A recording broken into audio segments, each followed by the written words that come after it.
Now I've got about 40 miles worth of chat.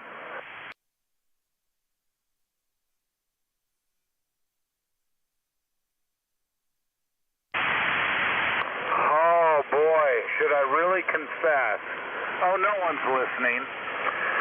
Let's see, it was 1985. My friend and I were having fun on 11 meters, and we ran into some folks that were just got their licenses, and we got introduced to auto patches, 2 meters, and handhelds. Need I say more? Oh man, that's yeah. I was young. It was 1993, and I got introduced to an auto patch via a handheld 2 meter, and hooked. I was hooked. Oh man, so much fun. Just radio is a good time. Is that what it was, or was there a prior introduction like shortwave or anything? No, I was aware of shortwave and everything, but it really didn't intrigue me. All I wanted was 2 meter phone. That's all I wanted. I wanted my technician and 2 meter phone. And then, once I got there, and it was about 1999, well, I can't say a friend, because at the time I never met the guy. A guy heard me lamenting on a 2 meter repeater because I found out about the Portland 2 meter, 6 meter sideband net every Monday night, and all I had was FM. So he brought over a FT767 to let me borrow. Well, it never got back to him. It's been in my shack since 1999. Ain't that the way? Ain't that the way? Well, very good, man. It's been a pleasure to meet you, too. That's nice. Thanks for sharing that bit of story. Do you have, like, a favorite mode or anything there, Jeffrey? Over?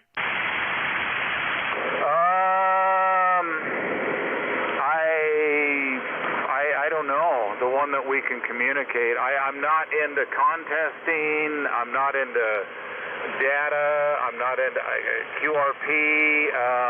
I don't know. I'm a rag chewer.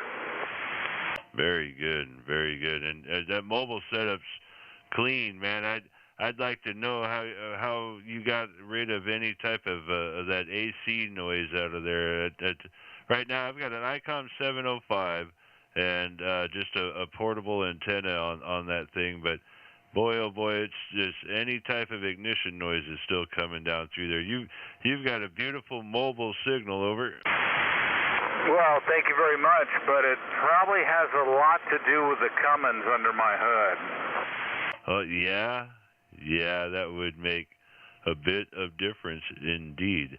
Hey, so if there's a group of new hams in front of you, man, like just some generals and some techs, you just met a group of new hams, you got any advice for a new ham today?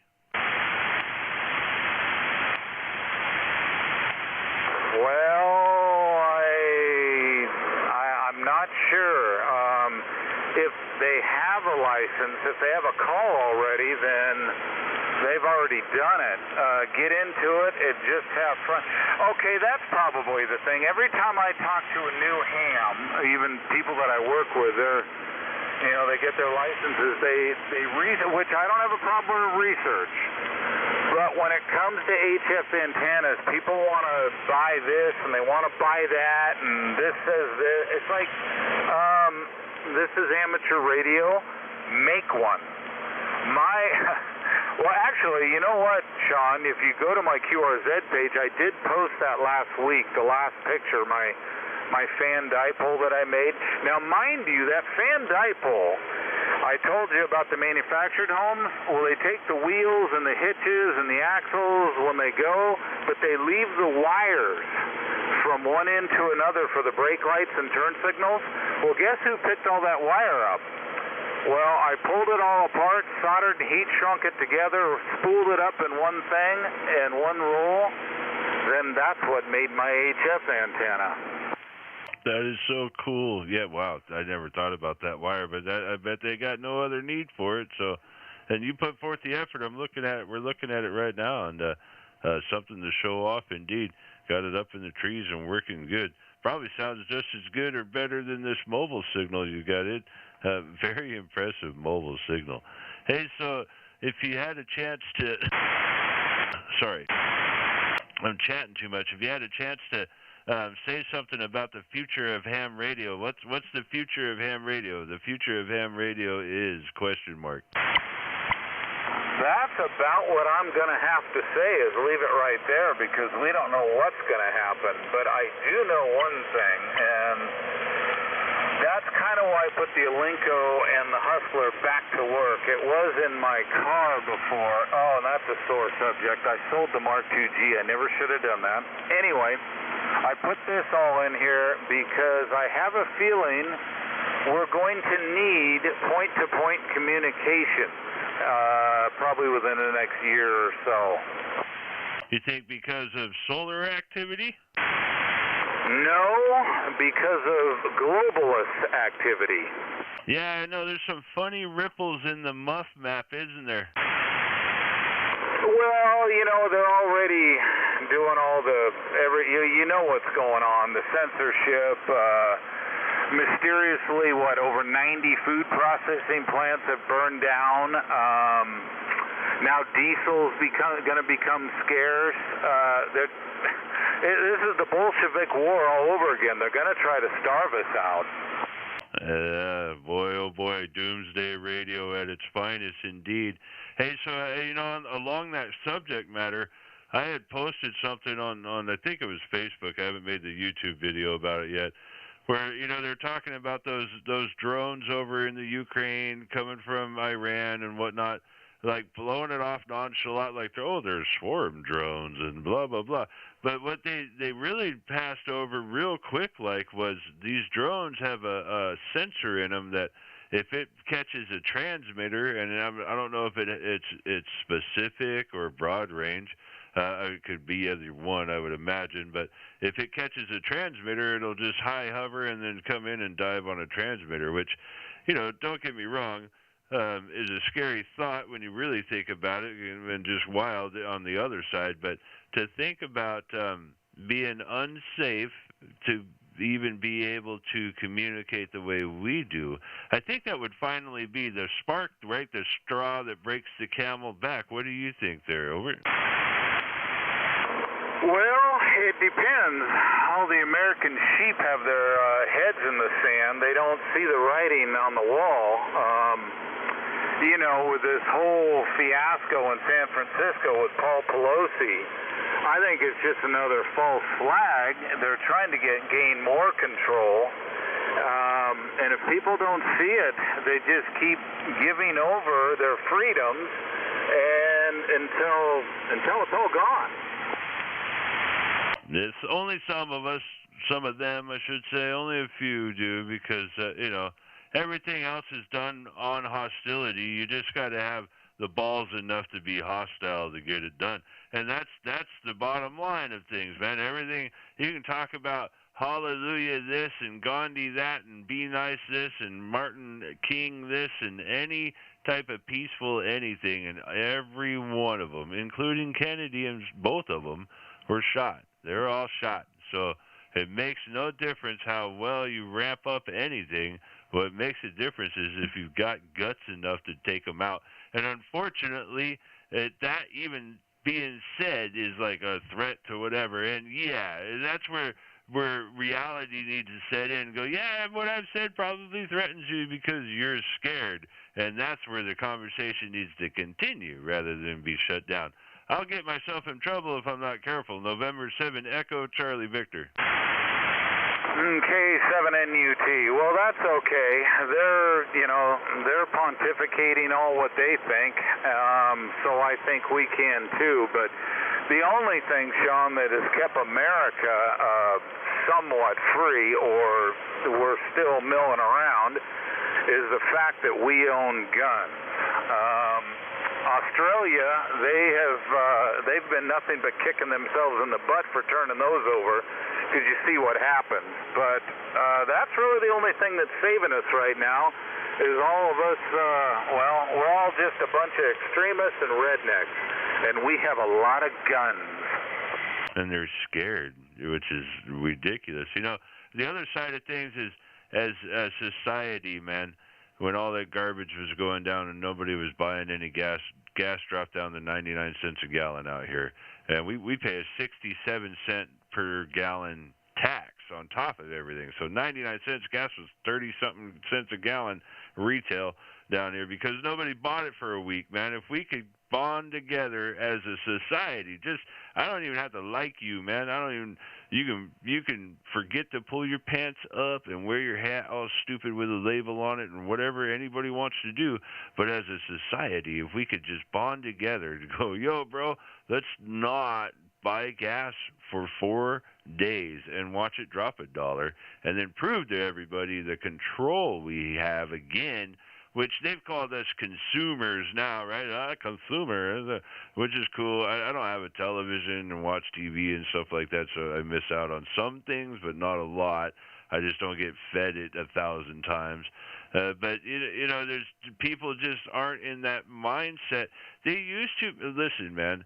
67 cents out of every freaking dollar for gas. All right, well, check this out. On this gallon and 67 cents on this gallon that you're taking from me, you have to tell me where all 67 cents have gone. And nobody can do that. There's not a single person that can do that. And if 100 years ago, we would have drug you out in the street and tarred and feathered you and say, you're going to show me now? Well, yeah, and that's what's going on in the country right now. But so many people, they're just willfully ignorant. There's all kinds of information out there, but people don't want to dig into it. They just rather, just live my life. Well, you live your life right into a concentration camp. I mean, they're already built. There's a lot of FEMA camps already built, so we'll just see how that goes. Yeah, no, I know, man. I'm right there with you. I like the Doomsday chatter. I appreciate it. It's what my channel and my life's all about. It's been nice to meet you, Jeffrey. Over. Oh, well, I'm glad I heard you, Sean. I guess, the good old Ameritrons. I've got an AL80B. You got to go to picture 1 on my site. AL80B in my shack. So, it does real well. But you know what? Since I switched from nights to days, I'm not on the radio out in the shack as much, and that's kind of another reason why I put this radio in the truck. I spend most of my time in the cab. That's right. You're just working mobile and having a good time. Tell me about this amplifier. I'm not familiar with it. Over. The Ameritron AL80B.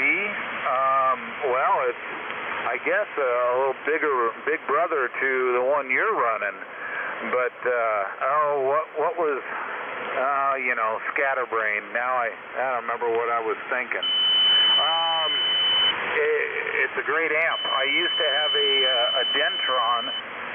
I got to go back and look at my files. I've got the manual for it, but the Ameritron is a heck of a lot better machine, and it does 160, and that's what I wanted as well, is to be able to get 160. Yeah, copy that.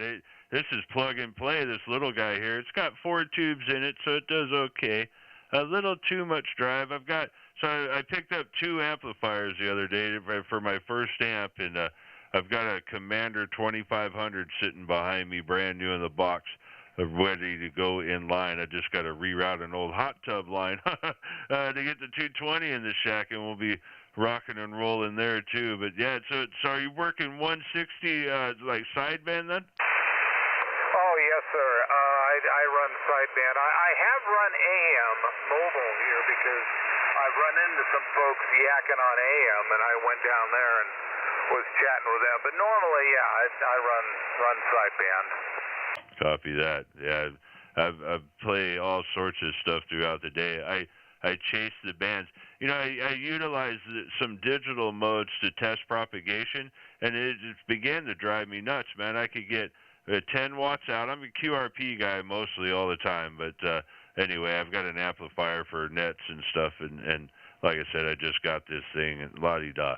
But anyway, I'll run 10 watts QRP and get spotted around the world, based on conditions, and then come sit on the same band up in the phone portion and call CQ. I did this contest 20 hours and nobody heard me because my signal was just, they were looking for stronger signals. But I've taken first place in contest QRP sideband before, and just sometimes, man, people just don't even care to listen to the little guy anymore. It blows my mind how I can get out there and be heard around the world, man, and just, nope, I'm not doing it.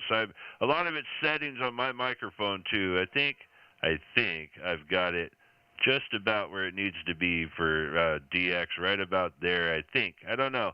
We'll test it out as the months go by there. I'm still a young ham at heart, man. I've only really been on the air since '07. Over. Well, that's okay. That's okay. Yeah, I know that I had to make some adjustments. See, back when I had the Mark IIG, the mic gain, you had to play with that if you go from FM to sideband. So, but here on this Alenco, it's a pot inside the radio. So, but everybody says the gain is good. So, I just left it alone. Yeah, sometimes that's the best thing to do.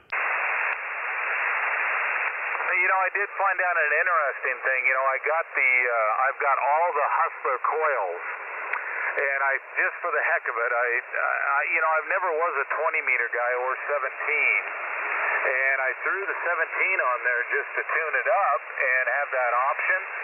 My Alenco says OFF. It thinks I'm out of band. Wow, interesting. Maybe pull one out of there. I want to play with those coils. I've got a screwdriver antenna and some cut end feds and ununs and stuff, but I'd really like to play with some of those Hustler coil sets. That'd be either that, because what I'd like to try to do is, like I say, build a type of hex beam with those and just play with it, let it ride. I'm sure I'd have to tweak it a little bit, but sure would be fun just to have something else out there. I do a little bit of portable stuff and a lot of QRP, most 90% of the time anymore. But just starting to really get the bug into CW too. So I got a paddle coming, and I'll get back to learning CW a little bit. I got tremors, so I really got no choice but to use a paddle when that comes around. That's a good-looking shack you got there, man. It looks like you've been having a good time with radio for a long time. Looks like you got a whole bunch of VHF little Mirages down there. Is that what those are? Yes, sir. I've got, A, B, C, and D. So 6 meters, 2 meters, 1 1/4, and 70 centimeters. Although I don't have a Mirage for 2 meters. That's a Lunar. And that Lunar amp, oh my gosh, it's a 30 in, 200 out. That thing is a screamer. Wow, yeah, no doubt. Holy cow, that would be fun. Conditions the way they've been, I'm thinking about firing up my Echolink node either on 2 meter sideband or up on 10 meter FM. And I think 10 meter FM would be a little bit easier in sysop mode to manage. But boy, some of the repeaters start coming in pretty good. You throw an Echolink node up on 10 FM, it kind of keeps it open for people that get hooked on it too. Oh yeah, well that's where I've met some folks back when, that was over 17 years ago when we moved out of Portland. I met some folks it wasn't IRLP, it was Echolink. He lived in Spokane, no, not Spokane, he moved there. He lived in Tri-Cities, drove UPS from Hermiston basically to Swan Island, Portland, and back every night. And kind of got my feet wet with that, but I haven't done that in a long time. Right on. Well, it's been nice chatting with you, man. I better let you get your hands on the wheel. I got to stretch my legs for a minute. I appreciate your patience with me and taking the time to say hello. Yeah, no problem, Sean. Good chatting with you. Alrighty, I will let you go, and I'll get your call again, the suffix. I got the prefix. Get it written down. Maybe I'll run into you again. Anyway, K7NUT. By the way, you've been talking to one of the nuts of Oregon. Only one, and I know there's a few. I've been working some of them venues down there. I know what goes on around there. Nice to meet you. My call is November 7 Echo Charlie Victor, Sean in Ephrata, Washington. Have a good night, Jeff, and we'll hope to look for you on another band. 7-3. Alrighty, will do. No, my QRZ page, look at the very top. K7NUT. Will do. 7-3.